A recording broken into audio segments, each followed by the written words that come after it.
Hello. आज हम उत्तराखंड सामान्य ज्ञान भाग 3 पर तथ्यात्मक चर्चा करेंगे। मैं हूं पुरुषोत्तम सिंह और इस वीडियो में आपका स्वागत है। यदि उत्तराखंड के विभाजन की बात करें, अध्ययन की सुविधा के लिए या प्रशासनिक सुविधा के लिए उत्तराखंड के विभाजन की बात करें तो हम इसका भौगोलिक विभाजन और राजनीतिक विभाजन कर सकते हैं। राजनीतिक विभाजन में इसको 2 मंडलों में या 13 जिलों में बांटा जा सकता है, तो वहीं भौगोलिक विभाजन में हम उत्तराखंड को ट्रांस हिमालयी क्षेत्र, बृहद या उच्च हिमालयी क्षेत्र, लघु या मध्य हिमालयी क्षेत्र, बाह्य या शिवालिक हिमालयी क्षेत्र, दून क्षेत्र, भावर क्षेत्र और तराई क्षेत्र और गंगा यमुना के मैदानी क्षेत्र में बांट सकते हैं। उत्तराखंड को यदि भारत के मानचित्र में देखें तो उत्तराखंड भारत के मानचित्र में उत्तर पश्चिम में स्थित है। उत्तराखंड हिमालय के पूर्व मध्य में स्थित है। हिमालय की तीनों चोटियां यानी बृहत हिमालय या महान हिमालय, लघु हिमालय और शिवालिक तीनों ही श्रेणियां उत्तराखंड में स्थित हैं। और उत्तराखंड में ही नहीं, हिमालय जम्मू कश्मीर से लेकर त्रिपुरा मिजोरम तक विस्तृत है।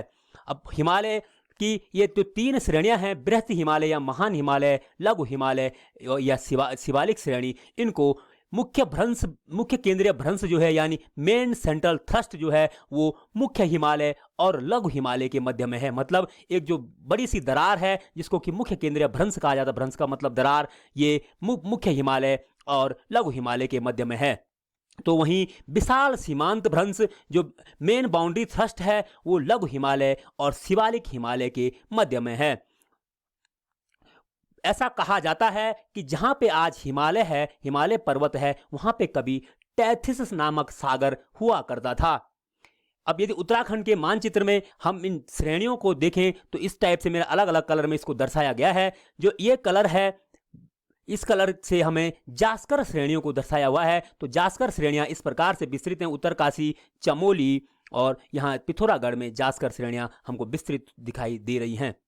तो अगला यदि महान हिमालय की बात करें तो महान हिमालय उत्तराखंड के 6 जिलों में विस्तृत है। महान हिमालय उत्तरकाशी, टिहरी, रुद्रप्रयाग, चमोली, बागेश्वर और पिथौरागढ़ में विस्तृत है, यानी इन 6 जिलों में महान हिमालय की चोटियां हैं। तो वहीं लेसर हिमालय की यदि बात करें, लेसर का मतलब लघु हिमालय या मध्य हिमालय की बात करें तो यह 9 जिलों में विस्तृत है।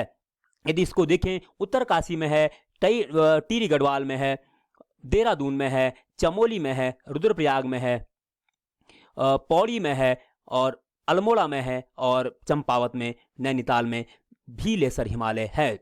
तो वहीं शिवालिक रेंज की यदि बात करें तो शिवालिक भी 7 डिस्ट्रिक्ट में, 7 जिलों में विस्तृत है। मतलब उत्तराखंड के 6 जिलों में ग्रेट हिमालय यानी महान हिमालय, 9 जिलों में लेसर हिमालय यानी लघु हिमालय और 7 जिलों में शिवालिक हिमालय विस्तृत है। तो वहीं दून जो है, दून ये देहरादून में, दून ये इस टाइप से दून ये घाटियां हैं, ये देहरादून में, पौड़ी में और नैनीताल में विस्तृत हैं।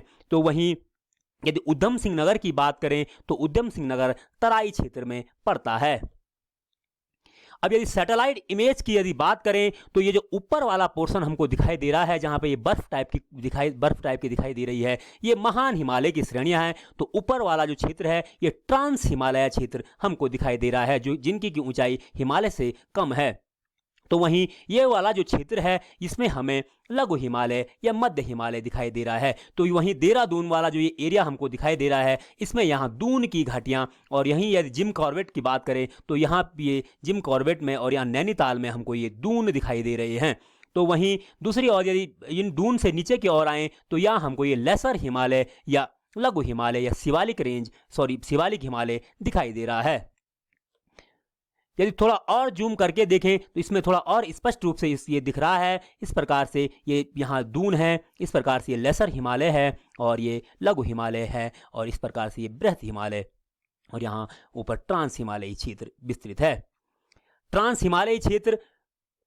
हिमालय की श्रेणी हिमालय के उत्तर में स्थित हैं, या यूं कहें कि मैप में देखें तो हिमालय के ऊपर की ओर ये स्थित हैं, हिमालय के उत्तर की ओर स्थित हैं। इनकी चौड़ाई 20 किलोमीटर से लेकर 30 किलोमीटर तक है, ऊंचाई 2500 मीटर से लेकर 3500 मीटर तक है। उत्तराखंड में इसकी श्रेणी जास्कर श्रेणी है। जास्कर श्रेणी ट्रांस हिमालय की श्रेणी है और जास्कर श्रेणी से ही काली नदी भी निकलती है और काली नदी ही नेपाल और उत्तराखंड का बॉर्डर बनाती है। माणा, नीति, चौरहुती, दमजन, सलसल, किंगरी विंगरी, दारमा, लिपुलेख दर्रे भी ट्रांस हिमालयी क्षेत्र में पड़ते हैं। अगला है बृहत हिमालय या उच्च हिमालयी क्षेत्र। प्राचीन ग्रंथों में इसे हिमाद्री कहा गया है। इसकी चौड़ाई 15 से 30 किलोमीटर तक है और ऊंचाई 4500 से लेकर 7817 मीटर तक है। यहाँ 6 जिलों में चमोली, पिथौरागढ़, उत्तरकाशी, रुद्रप्रयाग, टिहरी गढ़वाल और बागेश्वर में फैली हुई है। यानी बृहत हिमालयी जो है, उच्च हिमालयी जो है, महान हिमालय जो है, उत्तराखंड के 6 जिलों में फैला हुआ है। इसकी कई ऊंची ऊंची चोटियां हैं। नंदा देवी जो कि सबसे ऊंची चोटी है, नंदा देवी पश्चिमी, इसकी ऊंचाई 7817 मीटर है। तो वहीं कामेट की ऊंचाई 7756 है। नंदा देवी पूर्वी की ऊंचाई 7734 है। माणा की 7272 है। बद्रीनाथ की 7140 है। चौखंबा की 7138 है। त्रिशूल की 7120 है। द्रोणागिरी की 7066 है। गंधमादन की 6984 मीटर है। इसी प्रकार इसकी कई अन्य चोटियां भी हैं जो और जिलों में भी विस्तृत हैं। इसकी अधिकतर चोटियां चमोली जिले में हैं। 12 से 13,000 बृहत हिमालय में 12 से 13,000 फीट की ऊंचाई पर वनस्पति रहित है और 10 से 12,000 की ऊंचाई पर कुछ घास पाई जाती हैं।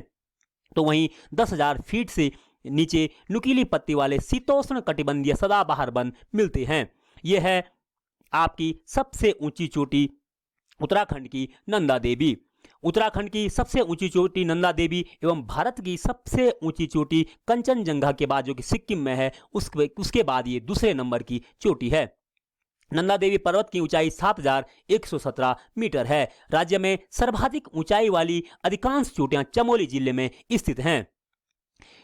निचले भागों में बुग्याल, पयार और अल्पाइन पास्चर आदि घास के मैदान पाए जाते हैं। यानी बृहत हिमालय के निचले भागों में बुग्याल, पयार, अल्पाइन पास्चर के घास के मैदान मिलते हैं। भूटिया लोग यहाँ के मूल निवासी हैं। धौली व सरस्वती नदी के बीच में कामेट व गौरी पर्वत स्थित है। बद्रीनाथ नर और नारायण पर्वतों के बीच में स्थित है। पंचाचूली पर्वत धौली पर्वत व गौरी गंगा के बीच में स्थित है। यानी पंचाचूली पर्वत धौली गंगा और गौरी गंगा के बीच में स्थित है। लघु हिमालय या मध्य हिमालयी क्षेत्र। लघु हिमालय या मध्य हिमालय उत्तराखंड के 9 जिलों में स्थित है। ये 9 जिले हैं चंपावत, नैनीताल, अल्मोड़ा, चमोली, पौड़ी गढ़वाल, रुद्रप्रयाग, टिहरी गढ़वाल, उत्तरकाशी, देहरादून में ये फैला हुआ है। लघु हिमालय या मध्य हिमालय की ऊंचाई 1200 मीटर से लेकर 4500 मीटर तक है और चौड़ाई 70 किलोमीटर से लेकर 100 किलोमीटर तक है। मसूरी, नागटिब्बा, देवबंद, रीवा, झंडीधार, चाइना पीक ये नैनीताल में है और नैनीताल की सर्वोच्च पीक है। मूसा का कोठा, लोखंडी टिब्बा, सुरकंटा, चंद्रबदनी, मंदराचल, हटकुणी, लाल टिब्बा, दूधातोली, धनपुर, अमोला, बिनसर, दीपा, द्रोणागिरी, उताई, रानीखेत इसकी प्रमुख श्रेणियां हैं। मतलब लघु हिमालय या मध्य हिमालय की प्रमुख श्रेणियां हैं। प्री कैम्ब्रियन तथा पेलियोजोइक काल में इन चट्टानों की उत्पत्ति हुई और ये स्लेट, चूना पत्थर, क्वार्ट्ज, नीस या सैल, ग्रेनाइट आदि से मिलकर बनी हुई है। मतलब ये जीवाश्म रहित चट्टानें हैं। वर्षा ऋतु में यहाँ 160 सेंटीमीटर से लेकर 200 सेंटीमीटर तक वर्षा होती है। बुग्याल, पयार घास के मैदान भी यहाँ पाए जाते हैं। 2500 मीटर की ऊंचाई पर सेब, नाशपाती, चेरी, अखरोट की पैदावार भी की जाती है। यहाँ बांज, देवदार, चीड़, फर, साल, सरो आदि के वृक्ष भी बहुत मात्रा में मिलते हैं। दूधातोली श्रृंखला को उत्तराखंड का पामीर कहा जाता है और यहाँ 3 जिलों यानी चमोली, पौड़ी और अल्मोड़ा में फैली हुई है। दूधातोली से 5 नदियां निकलती हैं जो हैं पश्चिमी रामगंगा, आटागाड़, पश्चिमी नयार, पूर्वी नयार, बूनो। इन नदियों का उद्गम दूधातोली से है और दूधातोली जिसको कि उत्तराखंड का पामीर कहा जाता है। वीर चंद्र सिंह गढ़वाली की समाधि कोदिया बगड़ दूधातोली के नजदीक स्थित है। और यहाँ 12 जून को प्रत्येक वर्ष मेला लगता है। ब्रिटिश काल में यहाँ चांदपुर परगने के अंतर्गत आता था। अगला है बाह्य हिमालय या शिवालिक हिमालयी क्षेत्र। इसका प्राचीन नाम मैनाक है। हिमालय का यह सबसे बाहरी छोर है। इसके बाद भावर क्षेत्र शुरू हो जाता है। हिमालय का यह सबसे नवीनतम भाग है। मायोसीन एवं निम्न प्लास्टोसीन काल में इन श्रेणियों का निर्माण हुआ। यह 7 जिलों में विस्तृत हैं, यानी देहरादून, हरिद्वार, टिहरी गढ़वाल, पौड़ी गढ़वाल, अल्मोड़ा, नैनीताल और चंपावत में ये श्रेणियां यानी शिवालिक श्रेणियां फैली हुई हैं। इनकी ऊंचाई 700 मीटर से लेकर 1200 मीटर तक है और केवल इनमें ही जीवाश्म पाया जाता है। मतलब जो हिमालय की श्रेणियां हैं, न तो बृहत हिमालय यानी महान हिमालय और न ही लघु हिमालय यानी मध्य हिमालय में जीवाश्म पाया जाता है। केवल जो शिवालिक श्रेणियां हैं या बाह्य हिमालय है, इनमें जीवाश्म पाया जाता है। मतलब इससे तात्पर्य है कि यदि इनके अंदर खोदा जाए तो वहाँ जीवाश्म के अवशेष मिलते हैं, चाहे पेड़ पौधों के हों, चाहे किसी जानवर के हों, इस टाइप के अवशेष मिलते हैं। यह मध्य हिमालय से विशाल सीमांत भ्रंश से अलग होती है। अधिकतर पर्यटक इसी में आते हैं, मतलब या जो शिवालिक हिमालयी क्षेत्र है, यहीं अधिकतर पर्यटक आते हैं। इसकी ऊंचाई 700 मीटर से लेकर 1200 मीटर तक है और इसमें जीवाश्म पाए जाते हैं। वार्षिक वर्षा 200 से लेकर 250 सेंटीमीटर तक होती है और राज्य में सर्वाधिक वर्षा वाला क्षेत्र इसी में स्थित है, यानी बाह्य हिमालय क्षेत्र ही सर्वाधिक वर्षा वाला क्षेत्र है। यहाँ विभिन्न प्रकार के खनिज पदार्थ पाए जाते हैं और यहाँ भूस्खलन की भी अधिक घटनाएं होती हैं। मतलब बाह्य हिमालय क्षेत्र में ज्यादा भूस्खलन होता है अन्य हिमालय श्रेणियों की तुलना में। इसका निर्माण इंडो बर्मा नदी द्वारा लाए गए अवसादों से हुआ है। मतलब ऐसा कहा जाता है कि पूर्व में एक इंडो बर्मा नाम की नदी होती थी जो जम्मू कश्मीर, जहां से इंडस नदी बहती है, जम्मू कश्मीर से लेकर अरुणाचल प्रदेश तक बहती थी और बाद में ये नदी टूटकर ही सिंधु नदी और उसकी सहायक नदी, गंगा नदी और उसकी सहायक नदी और ब्रह्मपुत्रा नदी और उसकी सहायक नदी में बंट गई। अगला है दून क्षेत्र या इन्हें द्वार क्षेत्र भी कहा जाता है। यह मध्य हिमालय और शिवालिक हिमालय क्षेत्र के मध्य में स्थित है। इसकी चौड़ाई 2424 से लेकर 32 किलोमीटर तक है और 350 से लेकर 750 तक इनकी ऊंचाई है। ये एक प्रकार की संरचनात्मक घाटियां हैं। 24 से 32 किलोमीटर चौड़ा और 75 किलोमीटर लंबा सबसे बड़ा जो दून है वो देहरा नाम का दून है, यानी देहरादून सबसे बड़ा दून है। देहरा, पछुआ, हरकी, कोठारी, चौखम, पाटली, कोटा आदि प्रमुख दून उत्तराखंड में स्थित हैं। समतल उपजाऊ भूमि और अनुकूल वातावरण होने के कारण यहाँ जनघनत्व भी अधिक पाया जाता है। यहाँ अधिक लोग निवास करते हैं। अगला है भावर क्षेत्र। शिवालिक श्रेणियों के दक्षिण में 10 से 12 किलोमीटर चौड़ी पट्टी के रूप में फैला यह क्षेत्र चंपावत से देहरादून तक भावर क्षेत्र है।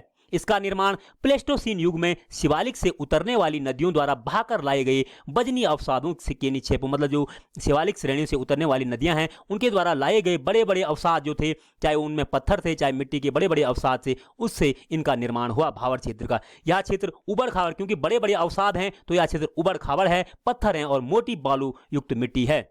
यह कृषि के लिए अनुपयुक्त है, क्योंकि उबड़ खाबड़ है तो इसलिए कृषि के लिए भी अनुपयुक्त है और कहीं कहीं पर कृषि योग्य बनाकर इसमें थोड़ा बहुत कृषि की जाती है। अगला है तराई क्षेत्र। हरिद्वार, पौड़ी, नैनीताल, उधम सिंह नगर के कुछ क्षेत्र तराई क्षेत्र में आते हैं। गंगा मैदान के उत्तरी भाग में 20 से 30 किलोमीटर तक यह तराई क्षेत्र फैला हुआ है। गंगा के मैदान की भांति अवसादों से इसका निर्माण हुआ है, मगर वर्षा की अधिकता के कारण यहाँ भूमि दलदली और उपजाऊ भूमि ये होती है। इस क्षेत्र में पाताल तोड़ कुएं मिलते हैं। पाताल तोड़ से तात्पर्य है कि गहरे खोद कर जो कुएं बनाए जाते हैं, पाताल को तोड़कर जो कुएं बनाए जाते हैं उन्हें पाताल तोड़ कुएं कहते हैं। औरंगाबाद, ज्वालापुर, सितारगंज, बाजपुर, काशीपुर, खटीमा, रुद्रपुर आदि इसी क्षेत्र में पड़ते हैं।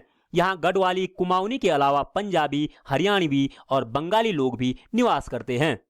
अगला है गंगा का मैदानी क्षेत्र। गंगा आदि नदियों से लाए गए महीन अवसादों से इस क्षेत्र का निर्माण हुआ। यहाँ बाढ़ वाले क्षेत्रों में से खादर और गैर बाढ़ वाले क्षेत्रों में से बांगर प्रकार की मिट्टी पाई जाती है। मतलब जो बाढ़ वाले क्षेत्र होते हैं जहाँ बाढ़ अधिक आती है वहाँ खादर प्रकार की मिट्टी और जहाँ बाढ़ कम आती है वहाँ बांगर प्रकार की मिट्टी पाई जाती है। यह अत्यंत उपजाऊ क्षेत्र है और यहाँ गेहूँ, धान, गन्ना आदि प्रमुख फसलें उगाई जाती हैं। हरिद्वार का लक्सर, रुड़की क्षेत्र इसी के अंतर्गत आता है।